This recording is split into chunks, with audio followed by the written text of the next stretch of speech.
गांव के किनारे एक पुरानी कच्ची सड़क थी। उस सड़क के पास एक छोटी सी टूटी फूटी झोपड़ी थी और उसी झोपड़ी के बाहर दिन रात टन टन टन की आवाज गूंजती रहती थी। यह आवाज थी लोहार भैरव के हथौड़े की। भैरव सिर्फ लोहे को नहीं पीटता था, वो अपनी गरीबी को पीटता था, वो अपनी किस्मत को पीटता था। और हर चोट के साथ जैसे वो भगवान से कहता था, मैं हार नहीं मानूंगा। उसका एक बेटा था, अशोक। अशोक की उम्र करीब 16 साल थी।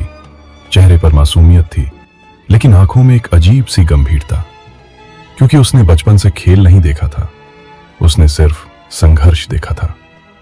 सुबह जब गांव के बच्चे स्कूल जाते थे, तब अशोक अपने पिता के साथ भट्टी जलाता था। जब बच्चे क्रिकेट खेलते, तब अशोक लोहे को पकड़ने के लिए चिमटा पकड़ता था। जब बच्चे मोबाइल पर गेम खेलते थे, अशोक आग की लपटों को देखता था।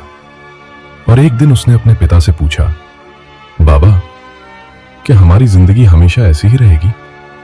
भैरव ने हथौड़ा चलाते हुए कहा, बेटा, जिंदगी दो तरह की होती है, एक वो जो किस्मत लिखती है और एक वो जो मेहनत लिखती है।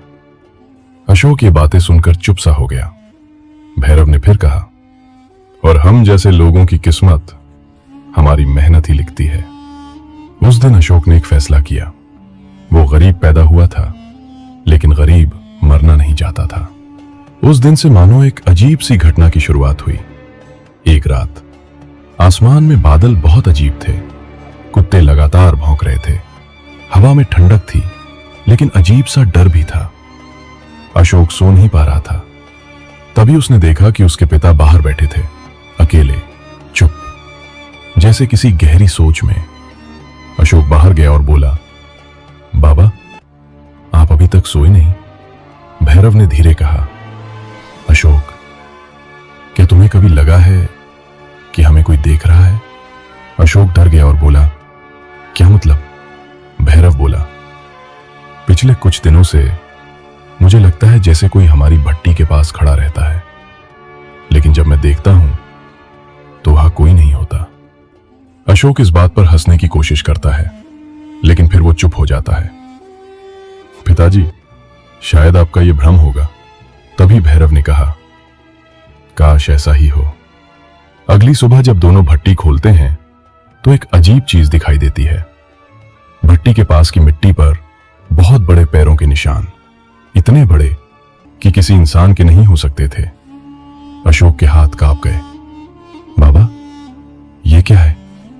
भैरव चुपचाप देखता रहा। पहली बार अशोक ने अपने पिता के चेहरे पर डर देखा। भैरव ने धीरे से कहा, यह इंसान के निशान नहीं है और जानवर के भी नहीं, ये कुछ और है। अशोक का गला सूख गया। यह बात मानो गांव में आग की तरह फैल गई। गांव के बुजुर्गों से पूछने पर एक बूढ़े आदमी ने कहा, कभी गांव के उस जंगल में मत जाना, वहां एक जिन्न रहता है। सब हंस पड़े, लेकिन बूढ़ा नहीं हंसा। उसने कहा, 50 साल पहले एक लोहार था जो बहुत लालची था। उसने जंगल से एक पत्थर उठाया, बस एक पत्थर, और उसी दिन से उसका परिवार खत्म हो गया। अशोक ये सब बातें चुपचाप सुन रहा था। तभी बूढ़ा बोला, कुछ चीजें मेहनत से मिलती हैं और कुछ चीजें जो हमें कभी नहीं लेनी चाहिए। भैरव ने तुरंत अशोक का हाथ पकड़ा और बोला, अब से हम कभी जंगल नहीं जाएंगे। अशोक ने सिर हिला दिया। लेकिन किस्मत की कहानी अभी शुरू हुई थी। जंगल न जाने की वजह से उनके ऊपर गरीबी का दबाव बढ़ने लगा। कुछ दिन बाद भैरव बीमार पड़ गया। खांसी, कमजोरी, बीमारी की वजह से पूरा काम रुक गया। घर में पैसे खत्म हो गए। अशोक परेशान हो गया और उसने कहा, बाबा, मैं शहर जाऊंगा काम ढूंढने। तभी भैरव बोला, तुम अभी बच्चे हो। अशोक बोला, गरीबी उम्र नहीं देखती बाबा। भैरव चुप हो गया। उसकी आंखों में आंसू आ गए। काश मैं तुम्हें यह जिंदगी नहीं देता। फिर अशोक ने कहा, आपने मुझे मेहनत दी है बाबा, और वही मेरे लिए सबसे बड़ी दौलत है।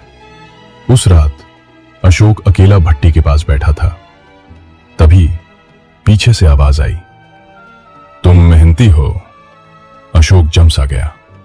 धीरे से पीछे मुड़ा तो वहां कोई नहीं था। एक बार फिर आवाज आई, तुम अपने पिता से भी ज्यादा मजबूत बनोगे।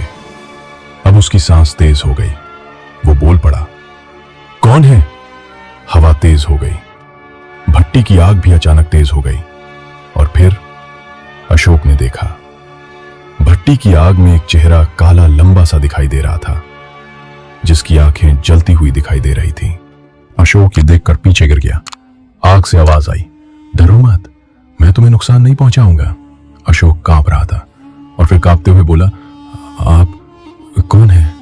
तभी उस आग से एक आवाज आई, मैं वो हूं जिससे लोग डरते हैं, मैं जिन्न हूं। अशोक का शरीर सुन पड़ गया। वो वहां से भागना चाहता था, लेकिन पैर नहीं हिल रहे थे। तभी वो जिन्न बोला, मैं 300 साल से यहां हूं। मैंने हजारों इंसानों को देखा है, लेकिन तुम्हारे जैसा नहीं। अशोक बोला, मैंने क्या किया? जिन्न बोला, तुमने गरीबी को गाली नहीं दी, तुमने मेहनत चुनी, इसलिए मैं तुम्हें एक मौका देने आया हूं। अशोक डर गया और बोला, कौन सा मौका? जिन्न बोला, मैं तुम्हें अमीर बना सकता हूं, बहुत अमीर। अशोक चुपचाप हो गया। तभी जिन्न बोला, लेकिन एक शर्त है। अशोक बोला, क्या? फिर जिन्न बोला, तुम्हें डर पर जीत हासिल करनी होगी। कल रात जंगल में आना, अकेले। अगर तुम आए तो तुम्हारी जिंदगी बदल जाएगी, और अगर नहीं आए तो तुम हमेशा गरीब रहोगे। इतना कहते ही जिन्न वहां से गायब हो गया। आग बुझ गई और फिर सब शांत हो गया। अशोक सारी रात सो नहीं पाया। वो बस यही सोच रहा था कि जाए या ना जाए। डर, पिता, गरीबी, भविष्य, सब उसके दिमाग में था। फिर सुबह उसने भैरव को देखा, कमजोर। खांसते हुए अशोक ने फैसला कर लिया, मैं जाऊंगा। उसने पिता से झूठ बोला, बाबा मैं शहर जा रहा हूं काम ढूंढने। भैरव बोला, जा रहे हो बेटा, लेकिन उधर सावधान रहना। अशोक ने पहली बार अपने पिता से झूठ बोला, लेकिन वो भी मजबूर था। उसने अपने घर से उस जंगल की ओर सफर किया जहां लोग जाने के ख्याल से भी डरते थे। जाते जाते उसे रास्ते में ही शाम हो गई और फिर कुछ देर बाद अंधेरा भी हो गया। एक तो अंधेरा, जंगल का रास्ता ऊपर से हर पेड़ डरावना लग रहा था। हर आवाज में मानो कोई चीख रहा हो, चिल्ला रहा हो। उल्लू की आवाज, पत्तों की सरसराहट, जैसे कोई मानो पीछा कर रहा हो। लेकिन अशोक चल रहा था, क्योंकि डर से बड़ा उसका सपना था। चलते चलते जंगल के बीच एक पुराना सा खंडहर दिखा, मानो जैसे कोई वहां पर महल था जो अब टूट चुका था। तभी उस जिन्न की आवाज आई, तुम आ गए? अशोक ने जवाब दिया, हां। तभी फिर जिन्न बोला, अब तुम्हारी असली परीक्षा शुरू होगी। अचानक चारों तरफ चीखें, भयानक आवाजें और बहुत सारी परछाइयां, जैसे हजारों लोग रो रहे हों। अशोक डर गया, लेकिन भागा नहीं। जिन्न बोला, अगर भागे तो सब खत्म। अशोक कांपते हुए खड़ा रहा, मानो उसकी पहली जीत उसके सामने ही खड़ी हो। सब आवाजें अचानक बंद हो गईं, जिसके बाद जिन्न सामने आया। 10 फुट लंबा, धुएं से बना शरीर, जलती आंखें, लेकिन वो मुस्कुरा रहा था। तुम पास हो गए। अशोक बोला, किसमें? तभी फिर जिन्न बोला, पहली परीक्षा में तुम डर से भागे नहीं, यही जीत है तुम्हारी। रात गहरी हो चुकी थी। जंगल के बीच खंडहर के सामने अशोक खड़ा था। उसके सामने खड़ा था वो खौफनाक जिन्न, लंबा कद, धुएं जैसा शरीर, जलती हुई लाल आंखें और आवाज जैसे किसी गुफा के अंदर से आ रही हो। लेकिन सबसे अजीब बात यह थी, उसकी आंखों में गुस्सा नहीं था, मानो जैसे वो अशोक को परख रहा हो। तभी फिर जिन्न ने कहा, अब तुम्हारी दूसरी परीक्षा की शुरुआत शुरू हो गई है। अशोक धीरे से बोला, अब क्या करना होगा? जिन्न की आवाज पहले से ज्यादा भारी हो गई। अब तुम्हें अपने दिल के डर को हराना होगा। अशोक समझा नहीं और बोला, दिल का डर? तभी जिन्न बोला, हर इंसान के अंदर 3 डर होते हैं, गरीबी का डर, असफलता का डर और अपनों को खोने का डर। अशोक चुप हो गया, क्योंकि ये तीनों डर उसके अंदर थे। तभी जिन्न ने अपनी एक बातें बताई। अचानक जिन्न शांत हो गया और उसने कहा, मैं हमेशा से जिन्न नहीं था। अशोक चौंक गया, क्या मतलब? तब फिर जिन्न ने अपनी पूरी बीती हुई बातें बताई। 300 साल पहले मैं भी तुम्हारी तरह एक गरीब लोहार का बेटा था। अशोक की आंखें फैल गईं और उसने बोला, सच? जिन बोला, हाँ मैं भी मेहनती था, लेकिन एक गलती ने मुझे जिन बना दिया। अशोक, कौन सी गलती? जिन की आवाज भारी हो गई। मैंने शॉर्टकट चुना। जिन ने बताया, एक दिन मुझे भी एक ताकत मिली थी।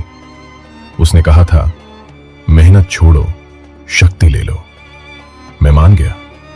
जिन की ये बातें अशोक ध्यान से सुन रहा था। फिर बाद में मैं अमीर बन गया, लेकिन धीरे धीरे मैं इंसान नहीं रहा और आखिर में मैं जिन बन गया। फिर अचानक से जंगल में हवा तेज हो गई, जैसे कहानी भी डर रही हो। जिन ने अशोक को एक चेतावनी दिया और कहा, मैं तुम्हें इसलिए परख रहा हूं ताकि तुम मेरी गलती ना दोहराओ। अशोक, तो आप मेरी मदद क्यों कर रहे हो?